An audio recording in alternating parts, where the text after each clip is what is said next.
CM Akhilesh Yadav के पिता मुलायम सिंह यादव का। मुलायम ने यह बयान उस वक्त दिया जब वो दंगा पीड़ितों के हित में अखिलेश सरकार की ओर से उठाए कदमों का जिक्र कर रहे थे, लेकिन इसी बीच मुलायम कुछ ऐसा बोल गए जो दंगा पीड़ितों के जख्मों पर नमक रगड़ने जैसा था।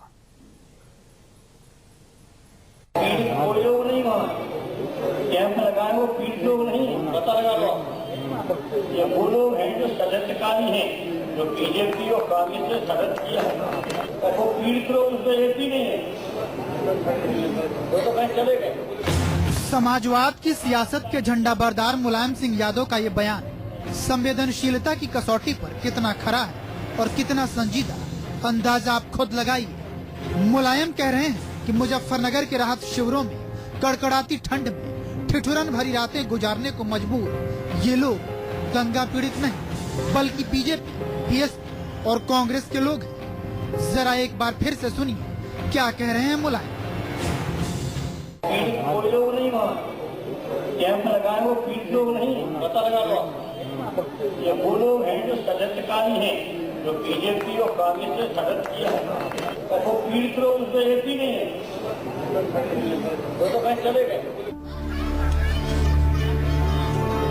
सवाल मुलायम से सीधा है कि क्या सर्दी के सितम को झेलने को मजबूर ये लोग राहत शिविरों में शौकिया तौर पर रह रहे हैं? क्या दंगों की आग में अपना घर बार गंवा चुके माँ बाप अपने इन बच्चों को जानबूझकर राहत शिविरों में रखने को मजबूर हैं? जवाब है कतई नहीं। राहत शिविरों की पनाह में रहने को मजबूर इन बच्चों और इन महिलाओं की आंखों में अब भी दंगों का खौफ साफ नजर आता है, लेकिन मुलायम है कि इन्हें बीजेपी, बीएसपी और कांग्रेस के लोग करार दे रहे हैं। वो लोग नहीं, कैंप लगाए वो पीड़ित लोग नहीं, पता लगा लो। ये वो लोग हैं जो षड्यंत्रकारी हैं, जो बीजेपी और कांग्रेस ने षड्यंत्र किया है, और वो पीड़ित लोग उसमें एक ही नहीं है, वो तो कहीं चले गए। इसमें कोई शक नहीं कि दंगों की आग पर हर एक सियासी पार्टी वोटों की रोटी सेकने की जुगत में है, लेकिन प्रधानमंत्री बनने का ख्वाब संजोए समाजवादी पार्टी के मुखिया मुलायम सिंह यादव दंगा पीड़ितों के लिए अपने बेटे की सरकार की ओर से उठाए गए कदमों की तारीफ करते करते कुछ ऐसा बोल गए जो न सिर्फ उनके सियासी विरोधियों को नागवार गुजरा है, बल्कि दंगा पीड़ितों के जख्मों पर नमक रगड़ने जैसा है। निंदनीय और भर्त्सनीय है कि वहाँ पर जहाँ पर 1 लाख से अधिक लोग इस समय इस कड़कड़ाती ठंड के अंदर घर से बाहर कहीं खेतों में और रिलीफ कैंप में अपना समय बिता रहे हैं, जहां पर न उनके पास सोने की व्यवस्था है, उनके बच्चे कई दर्जनों के संख्या में मर चुके हैं, और इस तरह के उनके वक्तव्य से यह पता चलता है कि वो कितने संवेदनहीन हैं। मुलायम सिंह कहीं इतने असंवेदनशील है इस मामले को लेकर, तो इस पे क्या बोला जा सकता है? वहाँ पे आज भी जो शिविर लगे हैं वहाँ पर आज भी बच्चे मर रहे हैं, वहाँ पे आज भी रेप हो रहा है, पुलिस व्यवस्था नहीं है। मुजफ्फरनगर के इन राहत शिविरों में बुनियादी सुविधाओं के अभाव में अब तक न जाने कितने नवजातों की मौत हो चुकी है। इस मामले में सुप्रीम कोर्ट भी उत्तर प्रदेश की अखिलेश सरकार को जवाब तलब कर चुका है, लेकिन मुलायम है कि इन मजलूमों को दंगा पीड़ित मानने से ही इनकार कर रहे हैं। Bureau report, news 24। तो राहत शिविरों की पनाह में रहने को मजबूर बच्चों और इन महिलाओं की आंखों में अब भी दंगों का खौफ साफ नजर आता है, लेकिन मुलायम है कि इन्हें बीजेपी, बीएसपी और कांग्रेस के लोग करार दे रहे हैं। वो लोग नहीं, कैंप लगाए वो पीड़ित लोग नहीं, पता लगा लो। ये वो लोग हैं जो षड्यंत्रकारी हैं, जो बीजेपी और कांग्रेस ने षड्यंत्र किया है, और राष्ट्रपिता के कहते हैं बैठे रहो, धरना दो, बैठे रहो, धरना दो, चुनाव का मुद्दा बनाए रहो, चुनाव का मुद्दा बनाए रहो, और वो पीड़ित लोग उसमें एक ही नहीं है।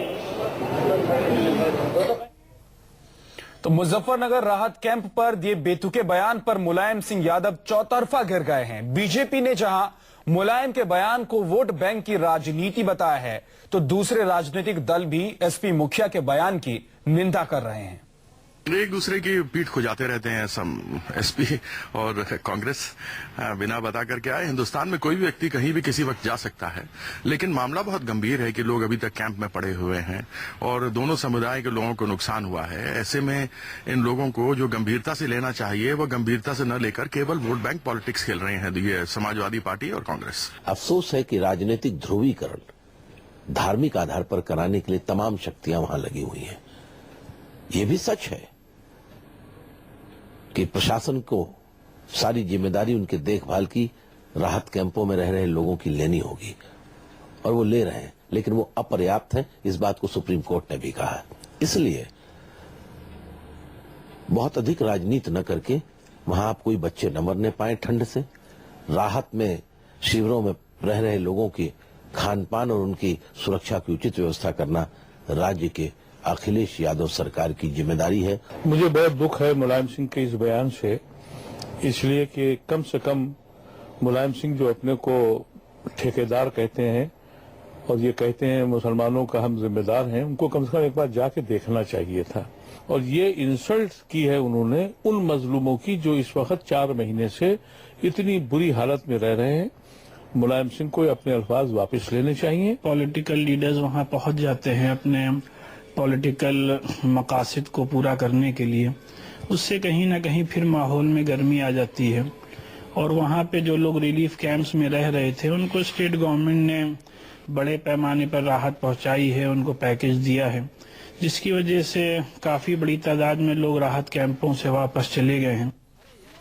तो मुजफ्फरनगर पर दिए मुलायम सिंह के बयान को लेकर विवाद खड़ा हो गया है और प्रतिक्रियाएं भी आ रही हैं। हमारे साथ हमारे संवाददाता प्रशांत गुप्ता न्यूज रूम से जुड़ गए हैं। प्रशांत, हैरानी की बात है कि जिन लोगों को सुविधा मुहैया करानी चाहिए, जिन लोगों का ध्यान रखना चाहिए, उनके खिलाफ इस तरह की बातें हो रही हैं। अब बिल्कुल देखिए, मुलायम सिंह यादव कोई पहले नेता नहीं है जिन्होंने कहा पूरी सरकार इस तरीके से नजरअंदाज करती रही है। मुजफ्फरनगर के जो दंगा पीड़ित है उनको लेकर जो चीफ सेक्रेटरी हैं उस्मानी साहब, उन्होंने तक कह दिया था कि 5 स्टार फैसिलिटी नहीं दे सकते, इंटरनेशनल लेवल की फैसिलिटी नहीं दे सकते। आपके प्रदेश की जनता ठंड में मर रही है। वहां पे जो लोग मरे हैं वो कोई बीजेपी और कांग्रेस के कार्यकर्ताओं के बच्चे नहीं थे जो वहां पे 50 से 60 बच्चे मरे। संसद तक में ये मुद्दा उठा, उसके बावजूद अगर मुलायम सिंह इस तरीके की बातें करते हैं तो कहीं ना कहीं उनकी जो सरकार है वो किस तरीके का रवैया अपनाई हुई है वो झलकता है उस चीज को लेकर। दंगा पीड़ित तो 4 महीने से ज्यादा हो गए हैं, लेकिन दंगा पीड़ित जो है वो अपने गांव में नहीं लौट रहे हैं। हमने खुद मीडिया में खबरें दिखाई थी, हमने अपने खुद चैनल पर दिखाया कि 5-5 लाख रुपए देकर एफिडेविट लिए जा रहे हैं कि आप वापस नहीं जाएंगे, आप शहर छोड़ के चले जाइए। तो इस तरीके की तमाम खबरें आ रही हैं और उसके बाद सपा प्रमुख अगर इस तरीके के बयान देते हैं तो जाहिर सी बात है कि इस पर बवाल होना लाजमी है और पॉलिटिकल जो राजनीतिक पार्टियों की जो प्रतिक्रिया है वो इसी तरीके से आएंगी इस पर। बिल्कुल, तो प्रतिक्रियाएं इस तरह की आना लाजमी है क्योंकि जिस तरह का बयान दिया है वो जले पर नमक छिड़कने जैसा है।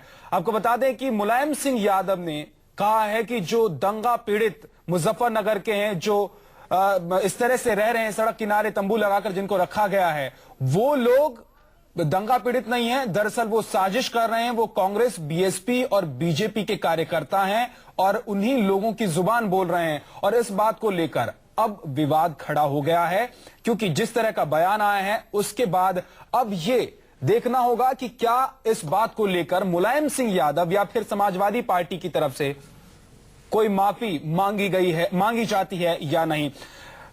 प्रशांत हमारे साथ लगातार जुड़े हुए हैं। प्रशांत, इस तरह का बयान आया है, अब इस पर लगता है कि क्या मुलायम सिंह यादव अपना बयान वापस लेंगे या फिर कहेंगे कि गलती हो गई?